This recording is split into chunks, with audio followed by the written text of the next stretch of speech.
na okrogli mizi na temo, kakšna je prihodnost kmetijstva na Goričkem. Pozdravljam vse prisotne, posebej pa bi pozdravil naše goste, predsednika Kmetijsko-gozdarske zbornice Slovenije, Cvetka Župančiča.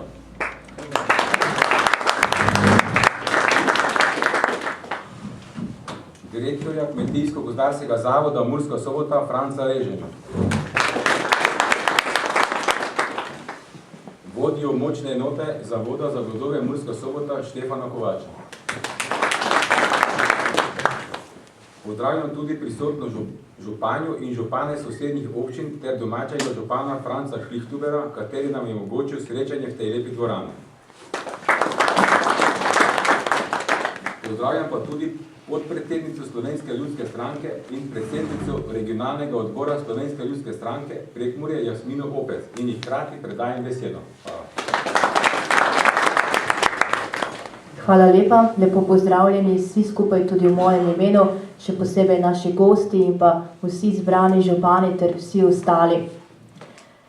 Današnja okrogla miza nosi naslov, kakšna je prihodnost kmetijstva na Goričkem, in je nastala v organizaciji občinskega odbora Slovenske ljudske stranke Gornji Petrovci, za kar se jim tudi tukaj na tem mestu in pa še posebej predsedniku gospodu Branku Gombocu tudi iskreno zahvaljujem in mislim, da se tudi oni zaslužijo en aplavz za organizacijo današnje okrogle mize.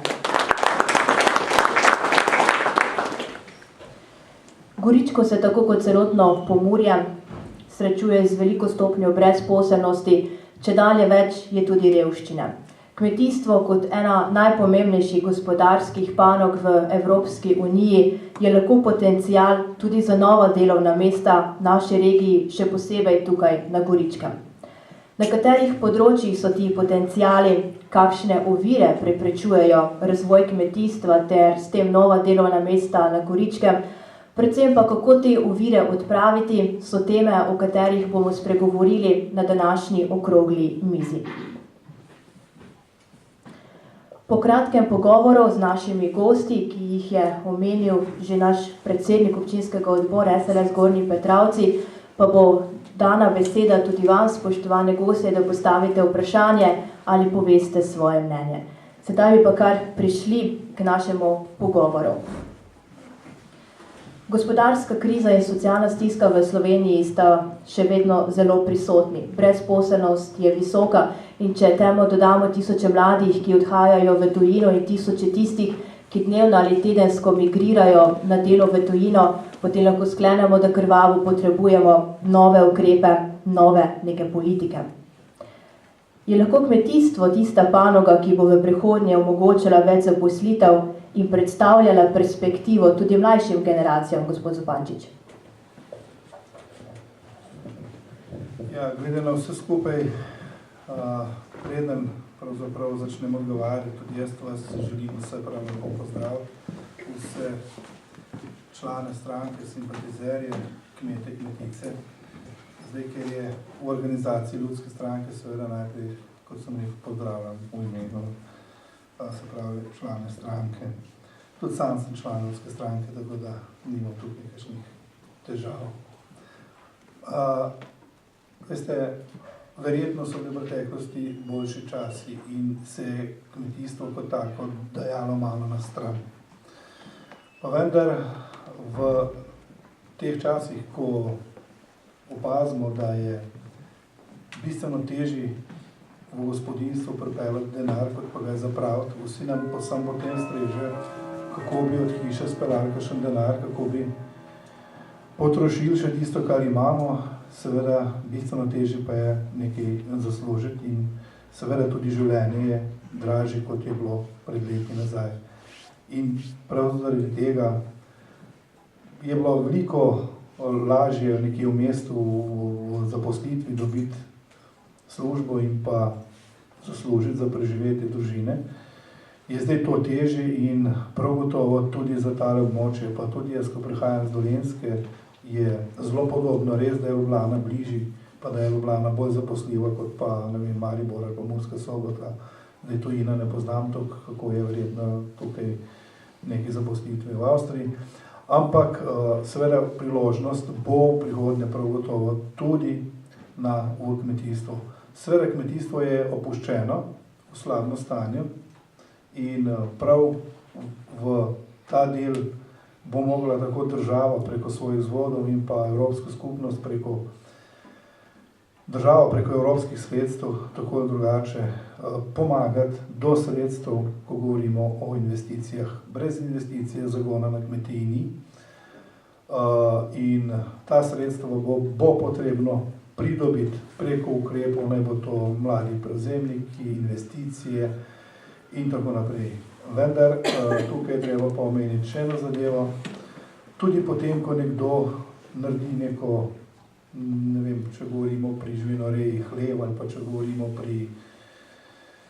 pri poljedelstvu, nabavi neke stroje, mašine, ki pridela, je treba to prodati. Prodati je treba pa za en tak denar, ki je dostojen dela in življenja.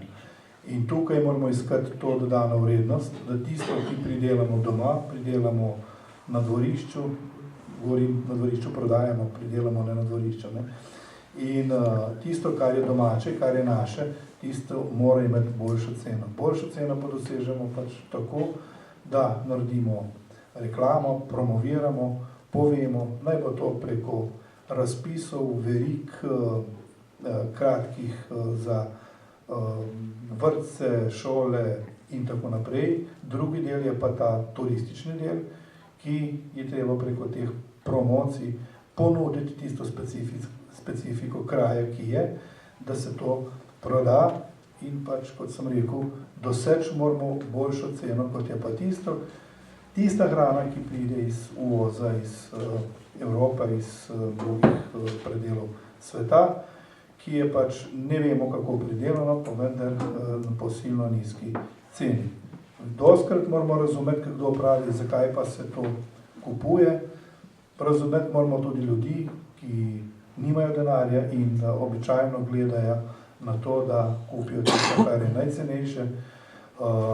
Vendar, kot pravim, s pravnimi vzvodi, s spodbudami je pač treba doseči to, da se bo pridelana hrana na kmetiji dosegala večjo ceno, če pa ne bo, pa morajo biti te spodbude take, da bo pač za potrošnika ta hrana enaka cena, po drugi strani pa da bo kmet dobil za tisto več, ker je tudi težje pridelati in pa tudi običajno je strošek pridelave večji. Vsekakor kmetija mora na nek način dati neko delovno mesto, tak dohodek, da je neko delovno mesto. Govorim še enkrat, dostojno delovno mesto, tisto, da životariš, to ni dostojno delovno mesto, se pravi, biti mora iz kmetije toliko, da si pač enakopraven tistemu, ki ima povprečno zaposlitev. In jaz verjamem, da moramo iskati vzvode, da do tega pride. Tle so, kot sem že prej rekel, država preko promocije, razpisov, reklam, turizma, lokalne skupnosti, manjka pa v tem prostoru, predvsem tukaj, neki povezovalni člen. Včasih so bile to kmetijske zadruge, zdaj ne vem, ali so bile v tej smeri, v tej celovitosti, da do tega prišlo. Po drugi strani so pa tudi druge organizacije, ki bi povezovali te pridelovalce in pa pač tudi potem so organizirale ta logistika. V kmetijstvu je še več drugih problemov. Če ni možno povečati ceno pri pridelani hrani, je pa možno vsekakor to pa država absolutno lahko zniža stroške pridelave. Tukaj pa govorimo o repromaterialu, ko govorimo o nafti, govorimo o davkih in še bi lahko našteval. Se pravi, če bo vas okolje ugoden k pridelavi, jaz nimam nobene bojazni, da se ljudje ne bi odločili. Jaz to pazim v kmetijstvu, pa ne bo kjerkoli v Sloveniji. Ko se enkrat ena zadeva splača, potem smo hitro samooskrbni. Dokler se pa ne splača, pa samooskrbe ni. To Večina ljudi Prekmurje oziroma Goričko še vedno povezuje z kmetijstvom, z turizmom, z dobro kulinariko. Gospod Reženo, je Goričko še vedno kmetijska pokrajina? In katere so tiste najpogostejše težave goričkih kmetov, ki jih vi zaznavate tekom vašega dela? Hvala lepa za besedo.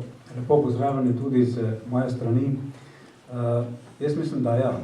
Namreč, zdaj smo na Goričkem in prav je, da diskutiramo nekako o Goričkem in o prihodnosti. V tem delu je pa seveda Goričko sestavni del Pomurja, Pomurje sestavni del Slovenije, Slovenija pa Evrope in definitivno, ko govorimo o kmetijstvu, ne smemo in ne moremo mimo tega. Moje mnenje je nekako naslednje. Mi se enkrat moramo tako v državi kot v regiji odločiti, komu in na kakšen način bomo dali prednost. Velikokrat se dogaja, da nekako kmet ima občutek, da so vsi drugi bistveno več vredni, bolj cenjeni kot on, ki tukaj živi, ki obdeluje to zemljo, ampak jaz mislim, da je vseeno čas, ko o tem resno spregovorimo in si vsi skupaj nekako zadamo cilj, da pa je le človek tisti, ki mora biti prvi, ne vse drugo.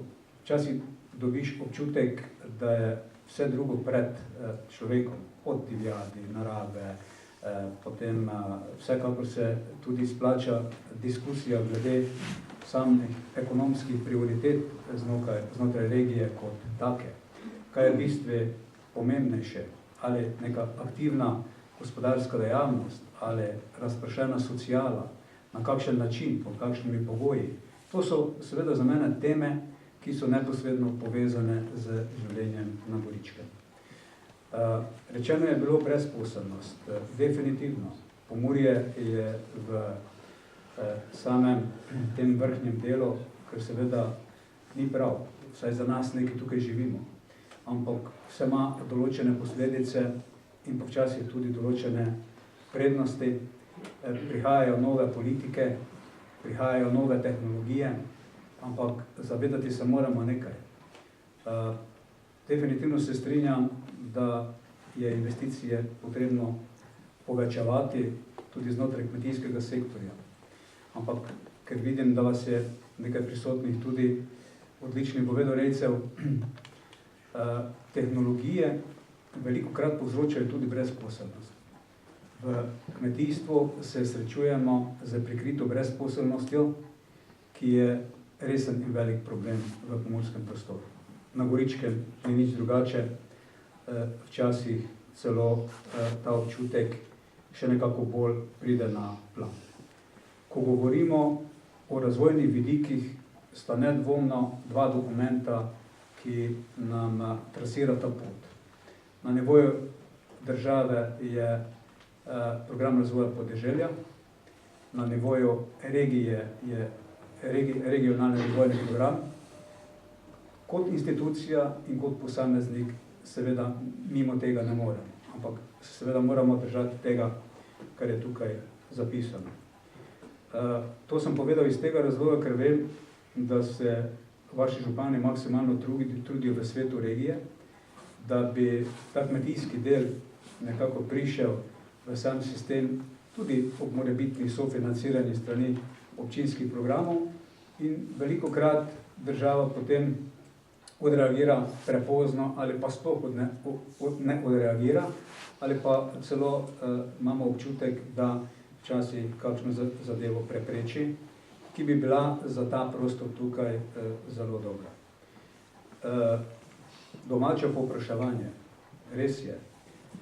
Če v Sloveniji ne bomo povečali domačega povpraševanja, se nam seveda slabo piše, zaradi tega, ker smo v 20 letih izgubili celotno maloprodajno mrežo, Slovenci več maloprodaje nimamo, ampak so lastniki na Dunaju, v Zagrebu, po novem in v drugih mestih. Mi smo pa seveda tisti, ki smo primorani biti pridni delavci za mali denar. O tem ne odločamo mi, ki danes tukaj sedimo, ampak v prvi vrsti tisti, ki smo jih izvolili, kajti oni so pisci zakonov, mi pa moramo živeti po zakonih, ki jih pač imamo. Delovno mesto, po mojem, si lahko zagotovimo samo na ta način, da si ga kupimo, ali nam ga kupi nekdo drugi, ali pa da si ga ustvarimo. Jaz mislim, da je to zadnje edino tisto, na katerega lahko vplivamo kajti nimamo tako dobrih botrov, da bi nam v Pomurje pripeljali dodano vrednost, vsaj do zdaj jih ni bilo in mislim, da tudi v bližnji prihodnosti ne kaže nič dobrega v tej smeri. Organiziranje najrazličnejših institucij, se popolnoma strinjam s tem, kar je predsednik rekel. Ne? Organizacijske oblike so seveda tiste, preko katerih lahko naš pridelek ali pa izdelek proda. Če jih ni, smo v velikem problemu, kajti ni ponudbe, ni povpraševanja, torej sami smo naredili strošek, ki ga ne moremo pokriti. Tu mislim, da nam nove PRP ene možnosti daje, seveda mi jih moramo izkoristiti, različno po posameznih strukturah, vem pa, da je nekako ta program, ki ga bodo župani sprejeli čez kakšen mesec, vsaj predvidevam tako, ki nekako daje prednost hrani in turizma, vsaj v tem kontekstu je napisani, seveda tudi v prid ljudem, ki živijo na Goričkem. To pa pomeni, da se bodo tudi razmere najverjetneje nekoliko izboljšale in bo sigurno kmetijstvo ponovno dobilo tisto veljavo, kar mu pripada. Jaz sem kmetijec, zato me ne zameriti, da bom čisto po kmečko povedal, jaz še vedno vidim nekako na Goričkem kot največjo predelovalno organizacijo, nekako živinorejo na vseh področjih, kajti proizvod, ki ga imamo v obilju, lahko samo preko te panoge prodamo. Si pa seveda želim, da bi tudi tukaj spostavili sistem, da primar nekako doseže višjo dodano vrednost, ne samo doma, ampak tudi na tuje. To pa pomeni, da se poveča tudi ta kupna moč, ampak kupna moč izvira seveda iz bruto deleža, ki ga ustvarjamo tukaj, po drugi strani pa seveda tudi po potencialu, ki pride v to regijo.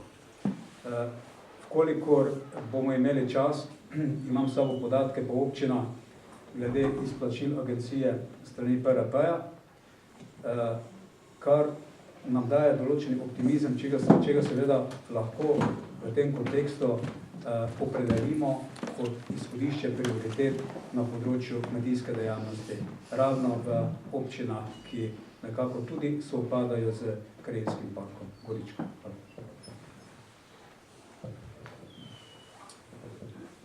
Zdaj, kar nekaj težav, ki je bilo tukaj izpostavljenih, naj bi rešil oziroma umilil nov program razvoja podeželja za obdobje 2014-2020.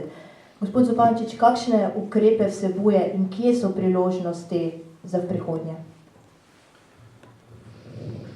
Glede, sam program razvoja podeželja. Jaz kot predsednik zbornice bi nekako rekel par besed celovito za celo Slovenijo.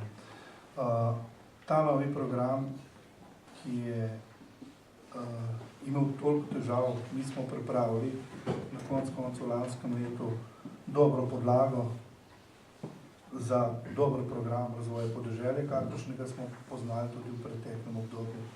Govorim predvsem iz kmetijskega gledišča. Seveda to, kar je bilo posredovano v Bruselj in potem tudi nekako v Bruslju obravnavano, se je v nadaljevanju zelo sfižilo, po domače povedano, in smo v novembru dobili en program razvoja podeželja, s katerim ni nihče zadovoljen. In glede na to, da smo bili samo še v fazi, ko smo se pogovarjali o temu, ali vse skupaj zavrnemo, pa tvegamo, da se program sploh ne potrjuje, da nam Bruselj sploh ne potrjuje, pa vendar je potem minister meni osebno rekel, da se upaš to prevzeti odgovornost. In sem pač rekel, da mi tega programa nismo sodelovali, nismo delali, da smo dali svoje predloge in da te odgovornosti ne bom prevzel. Pač se je ministrstvo pogajalo z Evropsko komisijo, seveda na tistih 250 pripomb so gledane, so se pač potem uskladili in to usklajevanje je silno slabo za slovensko kmetijstvo, kjer se kažejo izrazite težave pri ukrepih KOPOP, se pravi kmetovanje na vodovarstvenih območjih, vinogradništvo, sadjarstvo, travništvo, živinoreja, hribovsko kmetovanje, vse tukaj so še stvari zelo negativne napram prejšnjem programu. Seveda, ker je bilo potrebno že aktivnosti izvajati, usposabljanje in pa aktivnosti za novo obdobje, so službe kmetijskega svetovanja seveda te načrtovane aktivnosti peljale in seveda za 2015 ni bilo možno nič narediti. Seveda se pa pogovarjamo za 16 in naprej, da bi se program razvoja spremenil. Gre v 4 smerih, tako kot sem povedal, imenovane so 4 delovne skupine za področje travništva, za področje sadjarstva, vinogradništva in pa kmetovanja na vodovarstvenih. In te delovne skupine že delajo, kajti do junija meseca je treba pripraviti pripombe in dokončno neki tekst, s katerim bi se nekako soglašali vsi skupaj in ki bi pripeljali neko dodano vrednost, se pravi v smeri večjo možnost pridobiti sredstva tudi na teh področjih, tako da se kmetije pač bodo še v večji meri odločali za izvajanje teh ukrepov. Nekako, ko smo šli po terenu, zdaj bom pa nekako najboljši izročil mikrofon gospodu Režemju, je ta prekmurski del bil še najbolj